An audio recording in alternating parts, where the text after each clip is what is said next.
Uma das empresas que sem dúvida foi um dos marcos e orgulhos da indústria nacional relacionada aos transportes é a Cobrasma, Companhia Brasileira de Materiais Ferroviários. A companhia, que chegou a ser uma gigante brasileira na área de transportes, foi fundada oficialmente em 1º de setembro de 1944 em Osasco, na Grande São Paulo.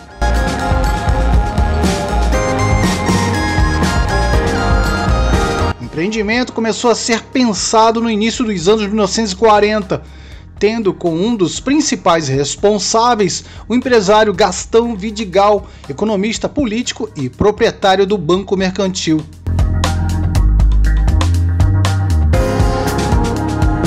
Por causa dos efeitos da Segunda Guerra Mundial, de 1939 a 1945, a indústria em todo o mundo sofria fortes abalos, reduzindo sensivelmente o ritmo de produção de diversos bens, entre eles os relacionados aos transportes. O Brasil ainda vivia o auge da ferrovia, com uma malha que atingia parcela significativa do território nacional. Devido à guerra, havia uma enorme dificuldade de importação de peças e carros ferroviários. E a Cobrasma nasceu justamente para suprir esta necessidade.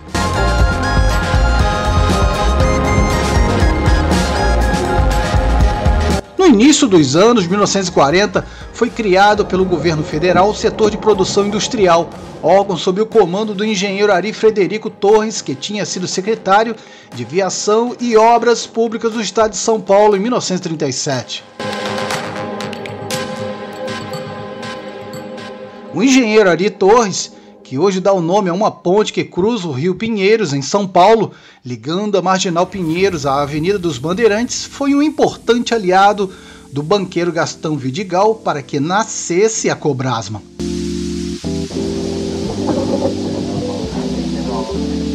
Gastão Vidigal, ainda no início dos anos 1940, começou a entrar em contato com investidores nacionais e internacionais, apresentando a proposta de uma empresa brasileira de materiais ferroviários.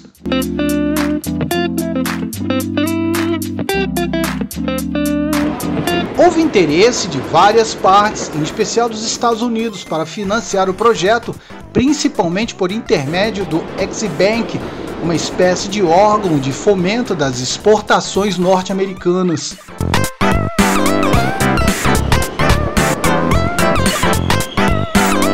No dia 21 de outubro de 1943, houve a primeira reunião para a inauguração da indústria de material ferroviário.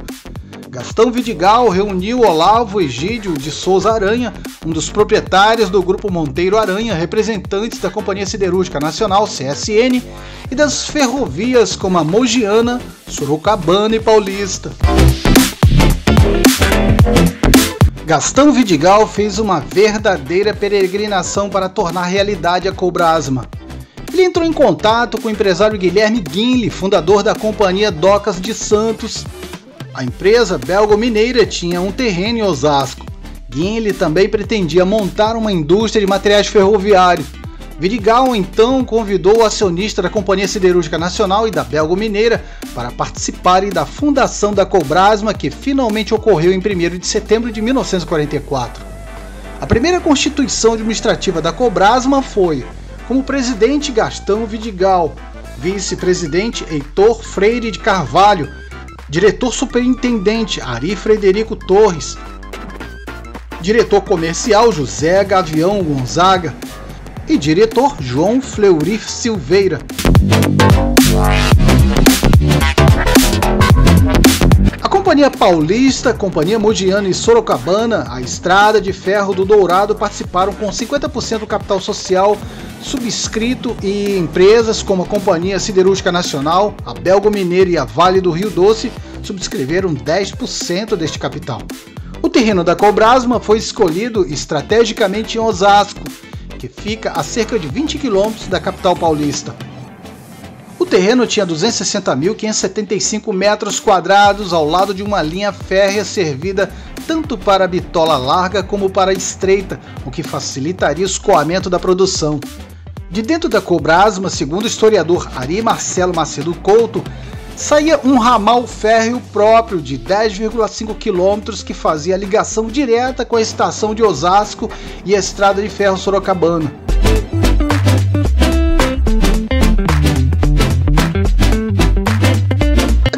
Cobrasma nos primeiros anos de produção foi tão grande que houve necessidade de dividir os empreendimentos em oficina de montagem de vagões, fundição de aço, fundição de ferro, fábrica de molas, oficina de reparação de locomotivas.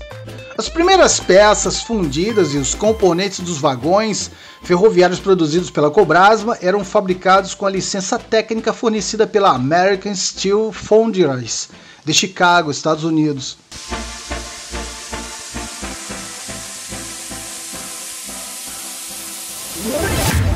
Em 1945 era firmado um contrato com Whiting Corporation, fabricante de guindastes e macacos para locomotivas e vagões, mesas giratórias, guinchos, pontes rolantes e outras especialidades. A Cobrasma era tão próspera que o gigante terreno em Osasco já não era mais suficiente logo nos primeiros anos de operação. A empresa começou a diversificar a produção, tendo companhias coligadas ou subsidiárias. Fornasa S.A.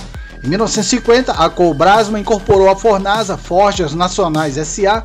A empresa foi fundada em 1945, sendo a primeira metalúrgica localizada em Volta Redonda. Desde 1947, a Cobrasma era a principal acionista da Fornasa. Braseixos Rockwell S.A. A Braseixos já era sinal que a Cobrasma também tinha como foco a indústria automobilística, que começava a ganhar força nos anos de 1950. Em 1951, a Cobrasma começou um programa de diversificação das linhas de produtos.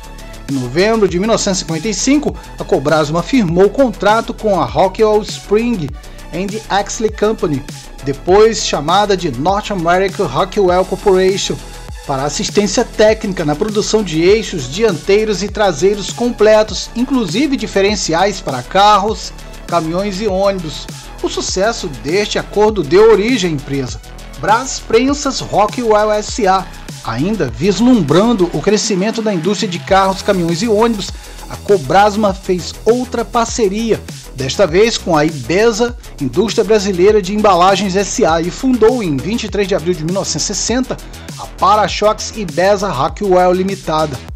A Cobrasma e a North American Rockwell CEO anunciou o controle da Sociedade Empreendimento localizada em Osasco e passou a se chamar Brasprensas Rockwell S.A. As instalações de Osasco começaram a ser erguidas em 1963 e em 1967 a Brasprensas começou os serviços de estamparia metalúrgica, tendo como um dos principais clientes a Braseixos e a Volkswagen.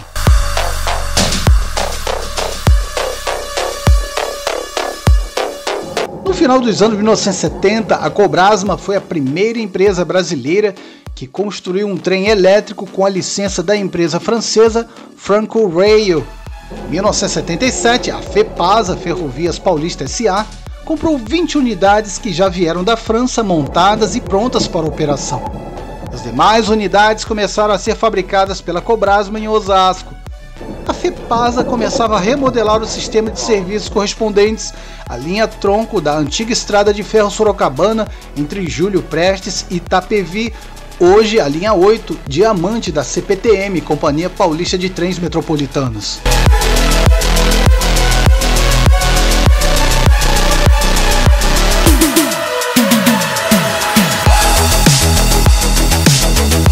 A demanda pelos trabalhos da Cobrasma aumentava.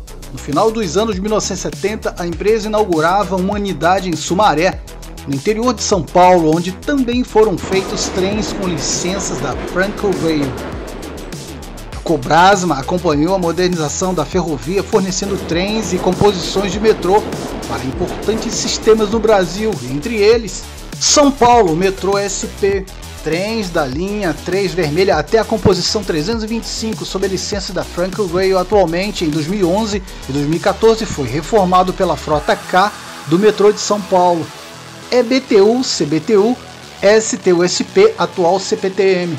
Série 400, em conjunto com a FNV, atual Série 4400 da CPTM, linha 12.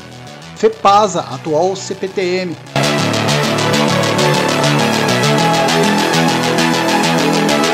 Série 9000, em conjunto com o consórcio CCTU sob a licença da Franco Rail, atual série 5000 da CPTM, linha 8.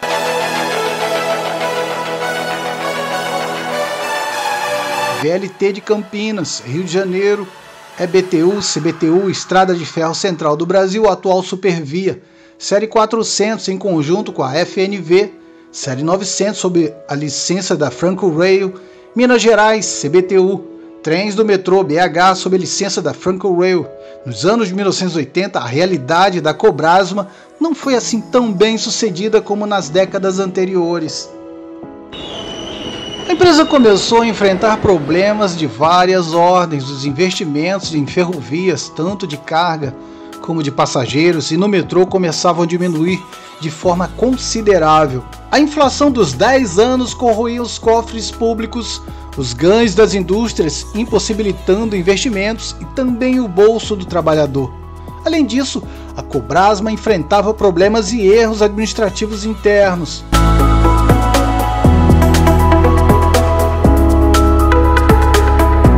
Uma matéria da revista Isto É Dinheiro, de 1º de setembro de 2004, entrevistou Roberto Vidigal, considerado pela reportagem o último dos Vidigal na indústria.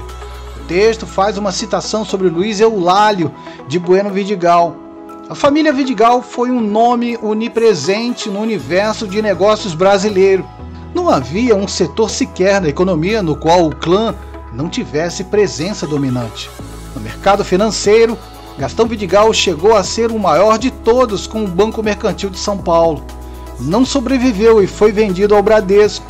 Na área comercial, Antônio Carlos Vidigal tornou-se um dos principais engarrafadores de Coca-Cola no Brasil, com a Rio de Janeiro Refrescos. Sucumbiu e foi engolido pela própria multinacional americana. No mundo da produção brilhou o nome de Luiz Eulálio de Bueno Vidigal. Ex-presidente da Fiesp, foi responsável pelo crescimento e naufrágio da Cobrasma, uma das maiores metalúrgicas nacionais. Falida, sumiu do mapa.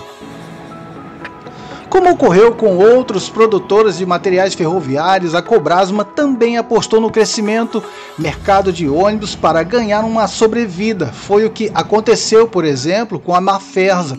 Para se ter uma ideia da situação da Cobrasma, entre 1980 e 1983, a empresa demitiu aproximadamente 35% dos cerca de 17 mil empregados que tinha em todo o país.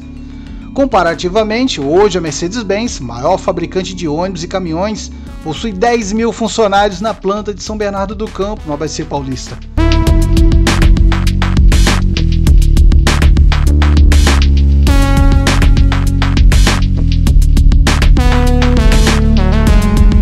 A produção dos ônibus começou na unidade Sumaré, no interior paulista.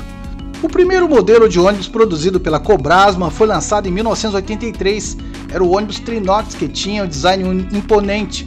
A empresa aproveitou toda a experiência e tecnologia da indústria metroferroviária e aplicou na produção de ônibus. O Trinox tinha revestimento externo e estrutura de aço inoxidável. A carroceria era monobloco e a mecânica Scania K112CL e 305 cavalos de potência.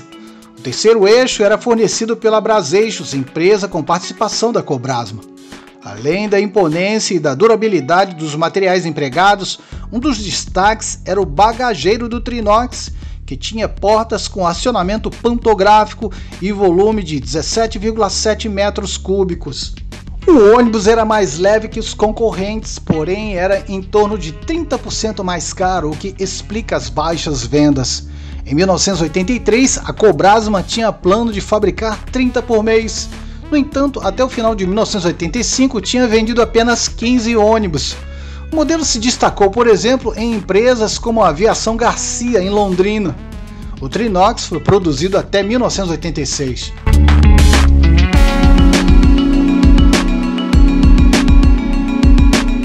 Nos anos de 1980 já haviam planos do governo federal para a expansão da tração elétrica no setor de transportes urbanos e metropolitanos por ônibus. A Cobrasma também ficou atenta ao movimento e em 1984 deu início ao desenvolvimento de um protótipo de trólebus, em conjunto com a fabricante suíça de material elétrico Braun Boveri. Os trólebus da Cobrasma tinham 12 metros de comprimento, carroceria de aço inox, chassi feito pela própria empresa, suspensão pneumática, eixos da Braseixos, companhia com participação da própria Cobrasma. Entre os anos de 1985 e 1987, a Cobrasma fez 3 protótipos de trólebus utilizando a plataforma Massari, que foram entregues para a Companhia de Trólebus de Araraquara, CTA, no interior paulista. Um dos veículos tinha equipamentos elétricos Brown-Boveri e os outros 2 contavam com equipamento Vilares. No entanto, a comercialização com maior sucesso ocorreu pela parceria com a Tektronik, do grupo Engesa. Em 1986, a Cobrasma formou o consórcio com a Tektronik para concorrer à licitação para fornecimento de 46 trólebus que iniciariam as operações no corredor metropolitano ABD, que liga o ABC Paulista à capital. O consórcio venceu a concorrência e produziu os veículos entre 1986 e 1988. A Cobrasma chamou estes veículos de Patrol 2 com equipamentos Powertronics. A Cobrasma forneceria trólebus para outros sistemas, se não fossem problemas relativos a administrações públicas. A Transerp, empresa de Ribeirão Preto, chegou a encomendar protótipos Cobrasma, mas o veículo não passou da fase do projeto e a empresa local optou por adquirir mais ônibus a diesel. Em 1986, a Cobrasma formou consórcio com a Mafersa para o fornecimento de trólebus articulados que iriam operar na capital paulista pela CMTC, Companhia Municipal de Transportes Coletivos, mas a empresa pública paulista acabou suspendendo o projeto naquele ano.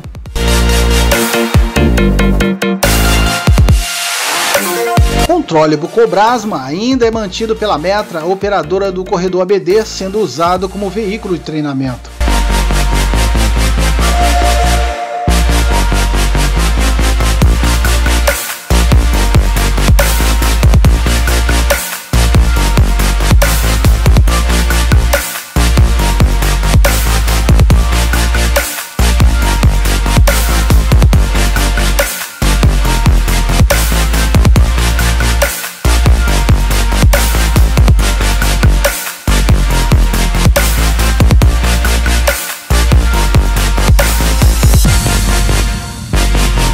Apesar das vendas tímidas do Trinox, a Cobrasma conquistou uma boa reputação no mercado, justamente pela qualidade do veículo.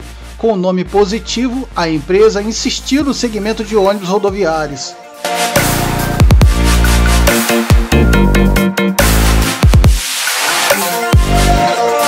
Em 1986, a Cobrasma lançou o CX201.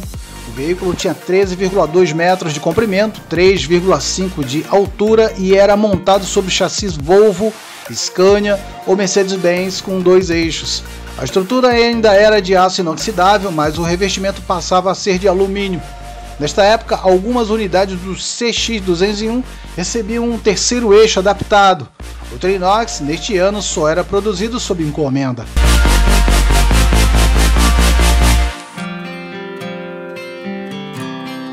Entre o final de 1986 e início de 1987, a Cobrasma colocava no mercado outras 2 versões do CX. O CX202 tinha 12 metros de comprimento e altura de 3 metros, que poderia equipar chassis Mercedes-Benz, Volvo ou Scania. Já o CX301 tinha 3 eixos e 13,2 metros de comprimento sob chassi Scania K112TL e K113TL e Volvo B58 e B10M, dependendo do ano.